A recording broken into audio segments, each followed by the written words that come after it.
bande ko balandi ya he pai ne pai boye tope etombeli malamu mingi ya biso na bino na kati ya manaka moye mama likambo zali bongo moko ya balabala moye topona na tina ya kulba bongo mama likambo na ko biso ntango isiti mama likambo libongo makambo ya monene tope likambo moko ekweyo kati ya mboka to likambo ya tina likambo yo ekopesa biso balabala ya boleki epai kani topomaki na boyinga c'est ce qu'on appelle en français ignorance l'ignorance tue hein? Donc boyinga ekobomaka na kati manaka moye malikambo tokopeka bango balabala ya boleki pona kotelesa biso na bino ete pa ignorance la kitobe boyinga yaki ta balabala moninga ya koleka yango yo esika kozala esika ye ko tima tembete elongo na biso pela moko na bino soni mulopwe na nzela bilobeli ndagondonga na nzela maliki na litomba iso ya kotombela biso na bino bomoyi molayi ekolo Congo mabele etika bongo ba ankoko na biso na bino posoleki bolaki biso na bandeko bakali bakiliki tomaki elongo na biso na bino kasi tozalaki manaka elongo na mama Feza la grâce divine wali bongo patronne ya Am Africa World oyo kotala bongo le réveil ya conscience ya ba congolaise pai na bomoto pe na makambo na yango iso na manaka moye tosali na mama Feza to simbaki bali tonon to pe tape par étape ya kolobelo teli bongo bomoto ya moto kati ya bato amosimbaki lokola totoki na sanza ya bomama ya kobya bongo valeur d'une femme na kasi ya société ama Feza soka ki epai wana te asimbaki mpe kolobela biso na bino notali bongo la grâce divine to Feza yene nani Am Africa bit na yango etumba na yango alobaki biso na bino to kotoki bodzindo ya kolobela lenge mwasi ya Congo akomi mokomoelo apeki biyano atangaki yango te ote bibi ya ye to sele mokaki pe to mei ko miamia kino kotuna motuna ete likambo tali bongo lobi ya mwasi ya Congo bomoto na yango pe kino suka ya kolobela masolo moye elengela mi okati ekolo Congo bosomi na zela mokonzi ya mboka diaspora e kolobela lenge kani ezaki lolenge wana te moko na lelo tosala récapitulation tokotongo pensa kopesa biyano na manaka elikaki pe ya mibale tokokota bodindo ya kotalisa biso na bino posa ya diaspora etumba ya diaspora pe elikia na balabala oyo ba diaspora baza ya yango mpona bolamu ya mboka na biso mokolo na lobi ezali bongo mama lika na boye tokotonga mboka pe tokozisa mboka yango na ndenge tokanaki yango elobi lembo lokumu ete tokotonga mboka koleka oyo ezalaki ya liboso na makambo na biso yiso Feza la grâce divine mbote na yo mbote esengo ya komona liso mpona mbala mibale na kati ya manaka moye tobe émission ma likambo okoloba nini na bandeko bandaki biso poso eleki bandaki biso mbala eleki na oyo nyonso babikelaki bamonaki na basentiment na barépression préoccupation na bango okoyesa bango nini ya mbulakuta mituna na ngai ya mokolo molelo napesi yo mbote mpe napesi bandeko nyonso to baza kolanda biso siko mpe bambote ebele mingi ya koloba mpenza ezali te me soki tozongi susu ya mbala mibale ezali mpona kolimbolisa mwa moke mwa bapoint moko elobamaki baréaction na bato ezalaki mpona kotuna mpe mpona koluka vraiment kososola yango tozongi susu na tour ya mibale mpona kopesa explication wana bandeko bandaki biso na poso eleki ba réaction na bango ya iboso liete mwasi ya Congo alandi manaka alobi mama Feza akoteli biso olobi ete mwasi ya komela masanga eli aussi méthode ya refi ya kokima mpe koboya makambo bango bakembeli yango basepeli na yango suka na yango olobaki olingaki koloba nini na kati ya likambo ngo ewana oyo balandaki yo bazwa précision na kati ya maloba mayo ya posoliki na tunaki ngai ezalaki beaucoup plus mpona koloba lolenge biso tosalaka na mboka ya bapaya toza kotravaille na likambo oyo babengi bososoli to na français prise de conscience donc na kati ya prise de conscience wana tolobi avant ya koluka kobongisa il faut kososola et soki tososoli nde tobongisi alors lokola biso tolingaka mingi kolimbolisa tolingaka mingi kobongisa et non koloba kaka toza bato tozofanda mingi te na kati ya ba effet ya problème biso tolingaka mingi ba problème oyo ezali ezwa wana tokoki koloba ke nyonso tu mpe kaka te bakendaka na masanga parce que akimi problème misusu mpe ekoki kozala azali komela masanga mpo alingaka masanga mais malheureusement na biso basi surtout toza koloba mwasi ya Congo, c'est-à-dire la femme africaine, mwasi ya Afrique azaki mingi mwasi ya masanga penza te. Oyela wana tozomona sikoyo lokola dépravation des mœurs balobi na lopoto, c'est-à-dire esika ba kobungisa bomoto pe kokotisa ba comportement moko bizaleli moko tozalaki na yango te euti wapi. Nde na kati wana tokoma koluka to sosola yango. Mais na mwasi ya Congo azomela masanga po akima ba problème na ye. Na koloba na ye lelo ke non tango biso tozoko travailler pour na ko aider mwasi ya ndenge wana tokoki kolobela ye loko moko ke masanga et résoudre ka problème mon côté bien au contraire ko s'empirer parce que au meli au bosani metango lamuki ba problème ezana kaka wana le problème il faut affronter problème pe ko résoudre des problèmes wana et ko zalande solution ya malamu donc wana nde loko tokoki koloba ke na kati ya masanga mabe o babengi problème o ezali ekoki kobakisa lisusu na problème ozalaki nango bakambo mosusu ebakisami oyo tokoki kobenga yango lobi alcoolisme. Or l'alcoolisme ebotisaka ivrognerie. Alors mwasi oyo akomi ivrogne c'est-à-dire soulard obebisi image na yo ya bomwasi mpona biso basi africaine tozalaki bongo te tozana na bare o tozobenga perte d'identité tozana na crise d'identité to perdre o tozalaki siko biso tozobunda nde po to récupérer yango yango na ko récupérer yango to ko étudier ba problématique à partir ya ba cause nango pona ko luka ko comprendre pe ko ya na ba remède. Donc le meilleur remède pour na moto ya masanga ezali à résoudre les problèmes. Donc il doit affronter les problèmes.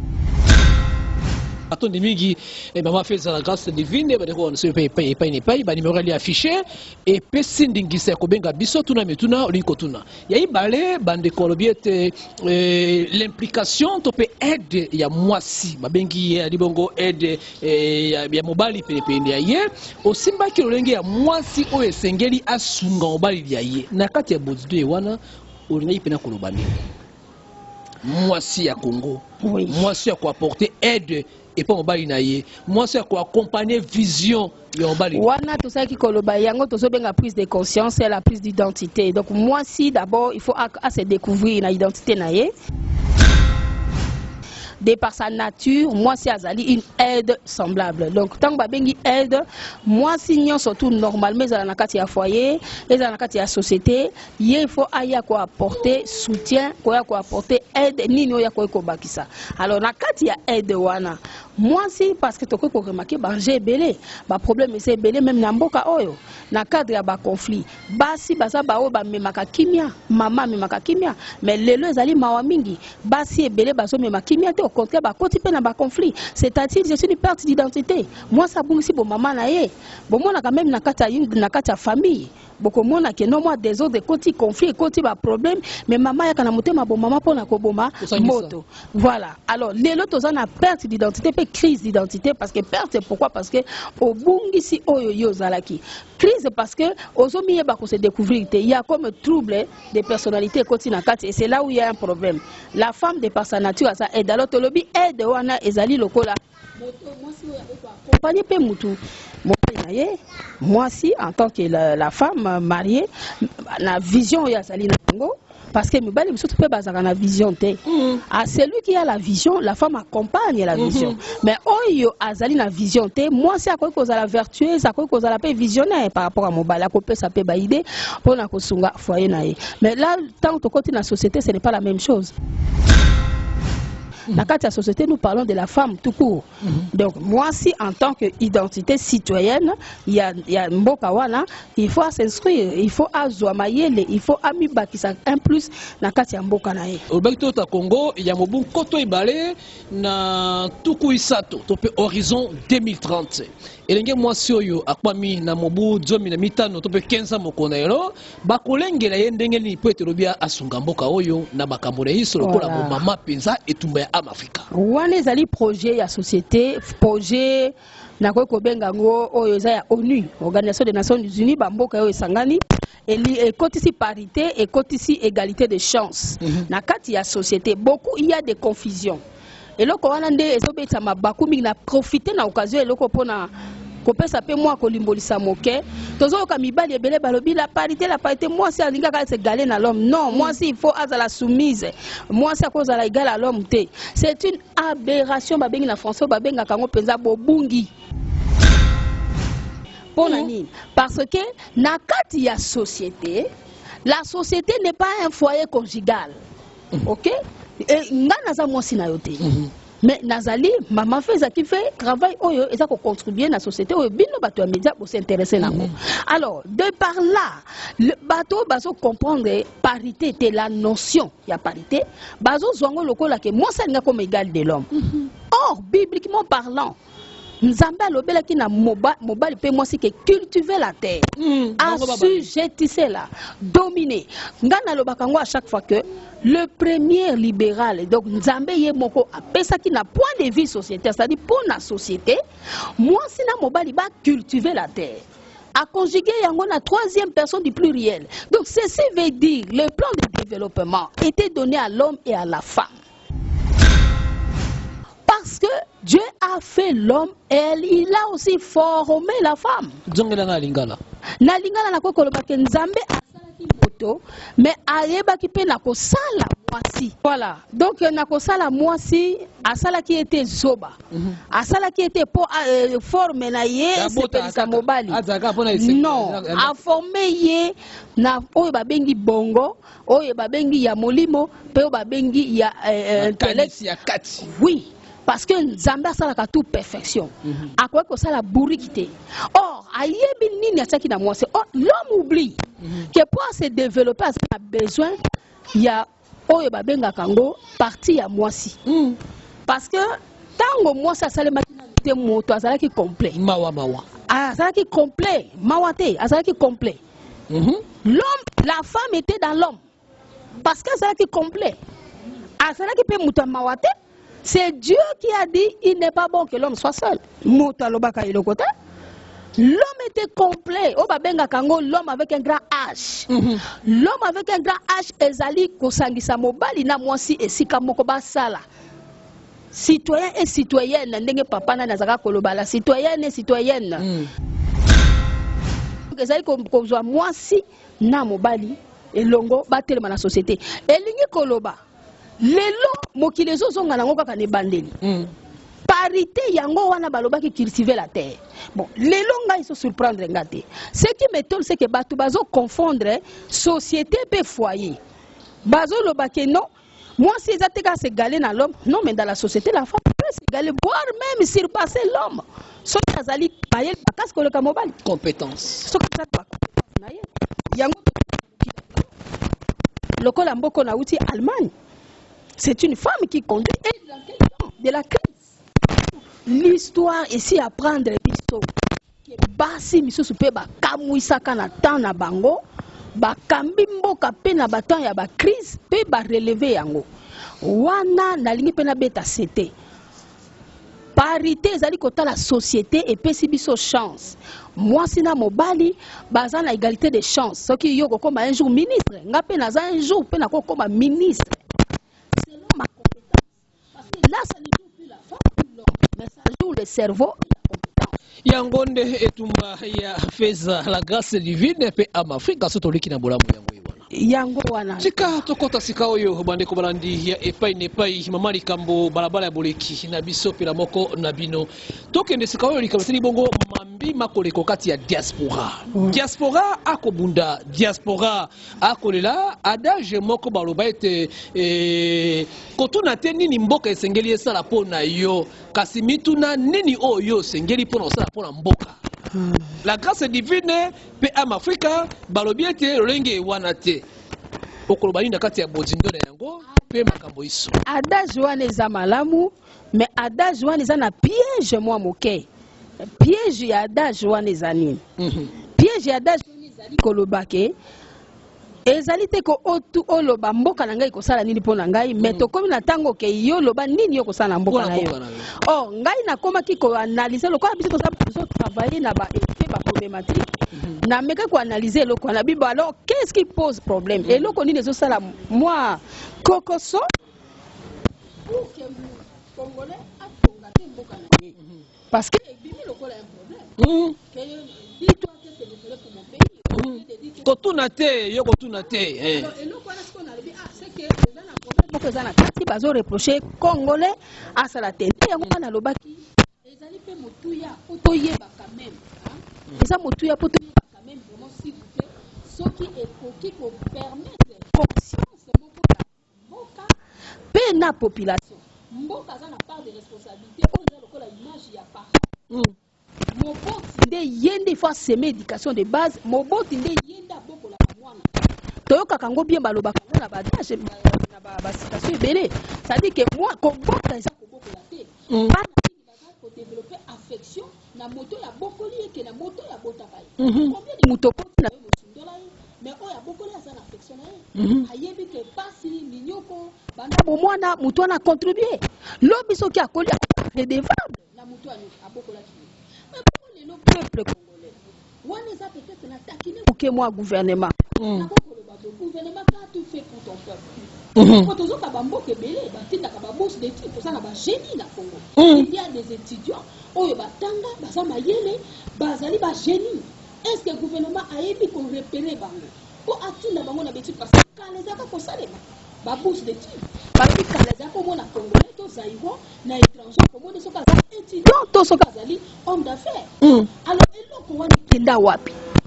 Siko yango wana congolais azoko débrouiller ye moko lokola shege. Lokola mwana kufela baboti. Mwana kufela baboti. Azo lukaye moko na pasi na ye, ake poto na pasi na ye, parfois ba étude na ye kendaki bourse kataka, akoma na ye, kotelenga na mboka bapaya, aluki lobi na reçu vie na ye, yo koyebisa ye, contribuer pour ton pays. Mais qu'est-ce que le pays a fait pour moi? Je dois être le résultat du travail de mon pays. Mais tout le monde a étudié, il a une bourse d'études. L'homme a commis ingénieur en bâtiment, ingénieur en ceci, cela. C'est cet individu-là qui contribue pour nous. Alors, la prise de conscience pour le gouvernement, il y a responsabilité pour le peuple. Diaspora que chinois babimaka mokolomoko na mboka. Bakeli banda chinois bundi le ba pesi à sincère batomboli mboka na bango. Diaspora juif bimaki libanda ba le batomboli ko na bango. Ya bino oko bate Israël l'état sunga bino onko kota bodzido donye kan ne katema kamobe wala. Obeba na bitike batsungi bino tele komoko. Té, ça n'est pas responsabilité de côté. Gouvernement contribue pour former l'instruction, la formation, l'enseignement, à faciliter scolarité. Parce que gratuit. Il y a Ophélie, ils ont ça les mapenzate concrètement. Alors, ce qui veut dire, parents, ils ont été caloso, foufou, ils ont continué pour l'étude à moi. Pas si on a monité en lobby à Koli, pourquoi continuer pour l'amboka? Mais non, il y a un Congolais, azali beaucoup plus qu'on s'investit, na o etali famille. Donc, moutantazo sunga famille na ye. Mais na côté tali mboka, c'est là où nous avons un problème sérieux. Congolais ont contribué pour relever mboka. Ce sont des étrangers qui étrangers de bazali ko travailler congolais azali exclus. Donc il y a quelque part quelque chose où babenga ka prise de conscience côté à gouvernement pena o etali o tozo ko benga même ba association où ezali kokota na travail ya citoyenneté bango pe ba sale fort wana pour que biloko ne comme penza palpable na ba population. Donc prise de conscience côté à gouvernement. Scolarité, gratuité, il y a études et cause à la malam. Voyez, les citoyens de Bambo Katouti na Bapaya, Bango, l'été, ils ont contribué, il y a gratuité des études. Au Kotanga primaire, au Kotanga secondaire, tu ne payes rien. Bon, ceux qui sont dans l'état, ils ont foutango. Parce que que ça contribue. Baza na conscience, on a connu que tozo semé le comment toko récupérer yango. Asiatique basala ki yango pona bana bango. Mais biso toza na conscience wana te. C'est comme si tu semé comme à mailler. Alors c'est plus banaya qui sont là pour se former. Et aujourd'hui nous avons ces problèmes. mboka mne lokola Congo azoba face na ba problème ebele ya crise. Nous avons des génies, nous avons des intellectuels. Oh, il faut exploiter bango à bon escient. Et ça prise de conscience, il y a gouvernement, puis prise de conscience, il y a citoyen congolais. Pesa la grâce divine moko ba mama ya komundira mboka na ye makambo yango iso am Africa World na kutuna motuna moko na kati ya Bodindo pe na kati ya Bopikiki penza mabanzo mangai o meka ko éclaircir bande ko na biso epai ne pai likambo yo bande ko Congo ezali na baladi na baki likambo ko tote ya Congo malikambo na biso tote ya Congo to côté ya Congo na likambo kani tango simbi gouvernement basunga bana gratuité ya scolarité basunga population comme makambo lenge maoche tunga salaki pona ba chinois olenge bande ko basaki pona ba indien moko batomboli Congo etikali mboka moko oyo bako bata makoki ya ko inventer loko moko te Congo etikali mboka moko diaspora na ye ayebi ate tumba na yete ba chinois abundaki po babeke tumba na bango ba India abundaki pona etumba na bango ba occidentaux pona etumba na bango kasi congolais bino na kati ya diaspora boko bundela kalikambo kani Congo eko te parpa eko tatabana eko yenga pona likambo kani mama likambo côté ya Congo ezali pona ko luka ko aider compréhension ya to mentalité ya l'homme congolais. Zamboka moko réveil spirituel ekota ba église ebele chaque balabala ba église motono soto aza pasteur motono aza prophète prophétesse côté ya bible totei trop mais eza ko développer mboka ta totei bible batu batei bible balingi ko sambela mais motema mabe bazo teya nzambe vision révélation prophétie tout ça donc ba église oyo bazo benga ngo lokola ba magablo batongi yango chaque rue okoko kutana 3 4 églises na balabala mais ça va pas développer les pays ba église wana et ça ko contribuer na développement ya mboka te mais remarquez nzambe azana besoin botonga ba église ebele te nzambe azana besoin bo comprendre ye pe moto ami sosola zali nani nzambe azosenga na ye nini soki ososola yango tiango na misala Boko ki kolongola biso ba ko bâtir ba église ebele na balabala moko ata 3 4 5 puisque ezali ko contribuer te et côté ici dépravation spirituelle parce que na dépravation spirituelle beaucoup na batu biso azo pesa batu ba prophétie mususu akoya azo pesa batu o nganzamba lobeli ngai boye yo ko sala boye mais alors que ce sont des faussetés mususu akoya alali ala muki ndoto atonga église nzoka alingia benda biski ya batu wana pona mbongo mabonza alors société mobimba au lieu ba kosa bango pe esprit ya travail ya instruction bazali beaucoup plus kaka makambo molimo mais tobo yango te étudiants des pays où ba kosa ba référence même le juif ce que te lobby les d'ailleurs wana balobi le salut vient des juifs mais juifs aza paresseux te bango kutunde ba sembi mokilio sikoyo baza un esprit de travail mais sikoyo comment yo zui parce que balobi le salut vient des juifs juif azali travailleur juif azali muto azo créer ba entreprise juif azali muto yo mbongo ese loko pamba yebi comment travailler l'argent. J'ai aussi remarqué une chose que awa bazana valeur ya mbongo te. Donc c'est-à-dire quelque part il y a un sérieux problème. Normalement nzambe ngo ndenge to sambelaka yende fois pesa biso secret ya kotonga mboka yende fois apesa biso bolamuki mais nzamba ngo ndenge abrutir biso. C'est très grave. Ce qui nzamba ko sambela nzambe komi ko abrutir c'est que tu comprends des recettes te. To yebi nzambe wana to so sambela te. Il y en a même dans la Bible. Il y a surtout dans le Simoko Samaritaine. Alors, les Juifs savent qu'ils adorent. Mais vous ne savez pas qui vous adorez. Yo kaka yo lelo ye ko sambela nzambe lobi okokende ko bonde la Moloch lobi kuna oke ko bonde la loge lobi kuna maigari lobi kuna oke groupe de réveil vous jouez avec des spiritualités et ça domaine moko faut na mayele. Domaine nyoso ya science occulte, science mystique, science divine, soko sa mayele te okobela liboma. Congolais a décortiqué nzambe te na mayele pe ya bomoto. Voilà pourquoi dans la société moko makambo eza kobeba partout. Nazo mona sika to ko féliciter te. Tout est détruit. Alors s'il faut refaire, to bana kotala ba cause. Dio lobi na ngai diaspora za ko sala nini azo welela nini azo contribuer ba juif et tout ça là. Mais justement, yango nyonso toke na prise de conscience bango mpe basosola kiti la diaspora moto atongaka mboka mais biso diaspora lelo naloki yango nayebi te soki basosolaki ke diaspora il faut abima na politique akota na social mpe na économie mais diaspora akoti nde na politique akomi marche pied ce qui est grave tolingi koloba te ke moto asala politique te soki eza rêve na ye akiti na mboka on fait la politique dans son pays national dans son pays donc na mboka pays natal na pays na yo batala le monde entier. Ce qu'on a l'association qui est internationale, ça c'est autrement. Mais la politique est nationale. Il faut battre la notion ou soit au côté d'un organisme international, pour le bacanayo de gauche à droite, ou soit si tu veux faire la politique, descends au pays. Il y a qu'à côté la partie, ou bien ça la partie nayo, banda qu'on ça la passion nayo la politique. C'est pas interdit. Mais la diaspora qui réussit est celle qui est beaucoup plus focalisée dans l'économie et dans le social. Parce que, juif, sali yango, télémakate po batala problème palestinien na banani, critiquer basala boye, créer groupe na bango. Non, bango télémi économie pour reconstruire mboka na bango et bebaki. Et c'est ça va contribuer.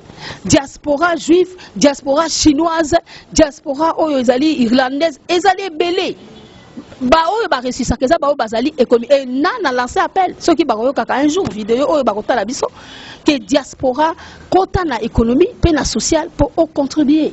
Et ce que politique descend au pays ou alors adhère-toi dans un parti politique ça là na kati ya au défendre couleur na yo. Na tuna moto na mafeza oyali moto sali bongo mibutu kuibaye na sambo na kati ya mikili ya poto 27 ans na kati ya mboka Allemagne.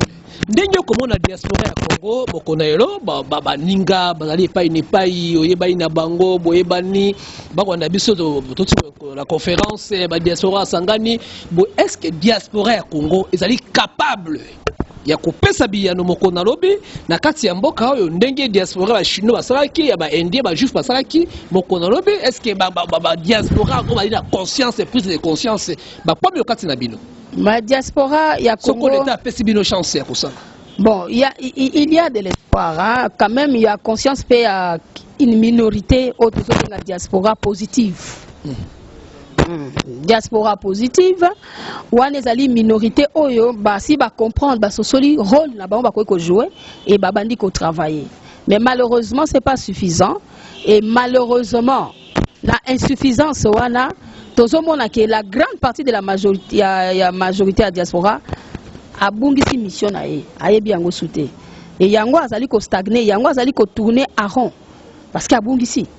Donc diaspora il faut akota na kati ya économie aluka aya ko investir aluka aya ko sala quelque chose pour mboka na ye soki amoni qui a besoin mboka na changer.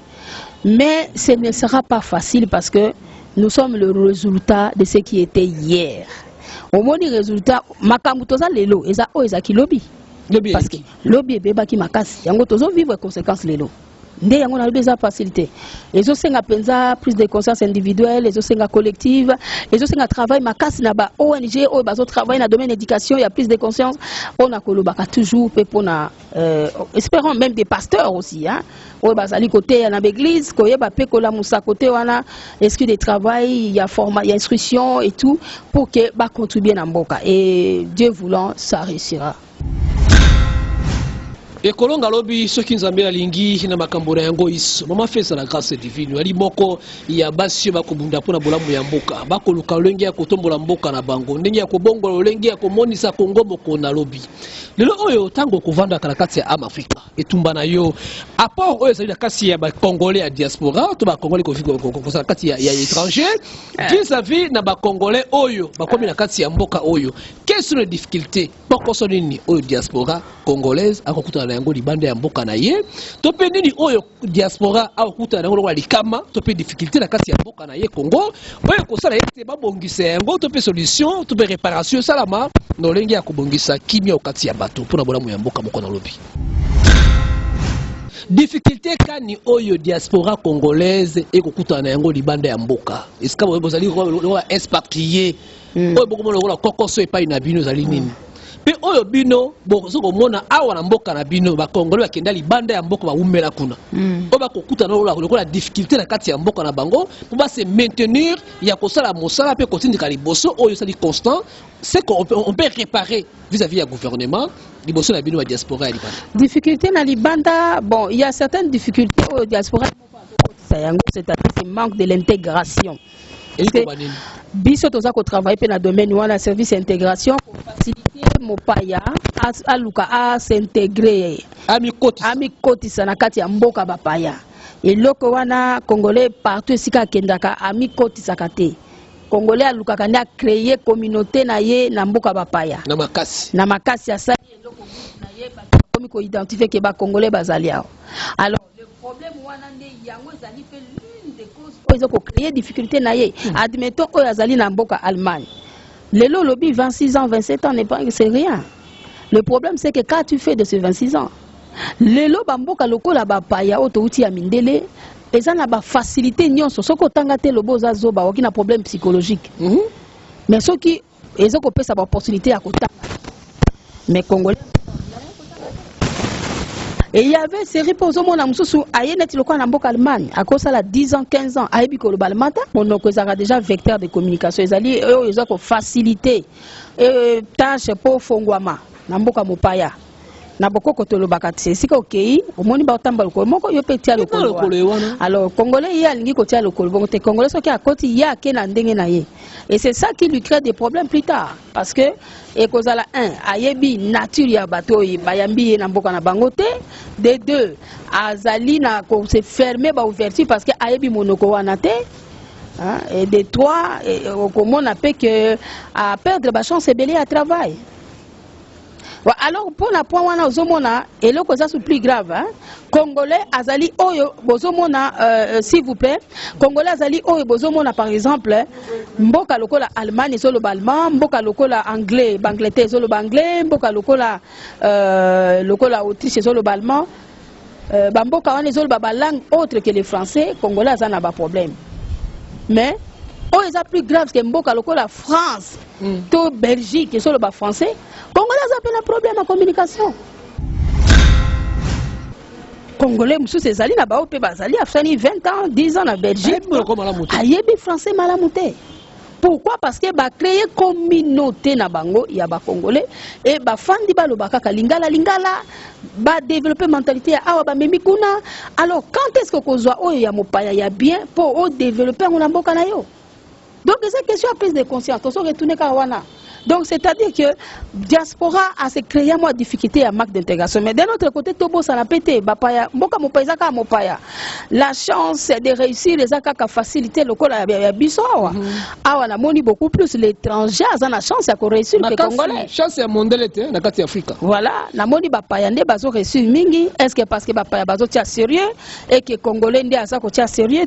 Ça c'est encore à vérifier parce que na koki ko pesa vika kaboyete sans approfondir ba recherche nangai donc pour nangai ezali eloko moko oyo ke mais pas ya mopaya eza devise eza lotomo ke mwana mboka liboso après mopaya mopaya il faut na sima donc sokani ba okuta na yango na bino ba oyo na prise de conscience oyo bokamati bo moto na kati ya mikili ya bapaya donc sokani ba okuta na kati ya mboka na bino tant boko na kati ya Congo démocratique to utaki kokuta na bandeko ya diaspora basali moi échange ya ba idée na organisation plateforme oyo ba diaspora basali awa na mboka Kinshasa.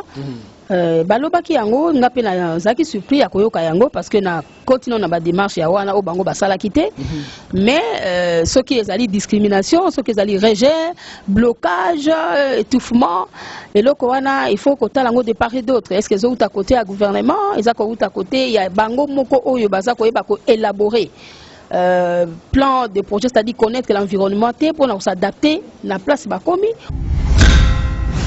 Tokabwai na yo tokon pesa na suka maloba kabwane ko sala nini na bande ko so bandi biso le bande pino na suka pambate toli pene de kimakasi mingi.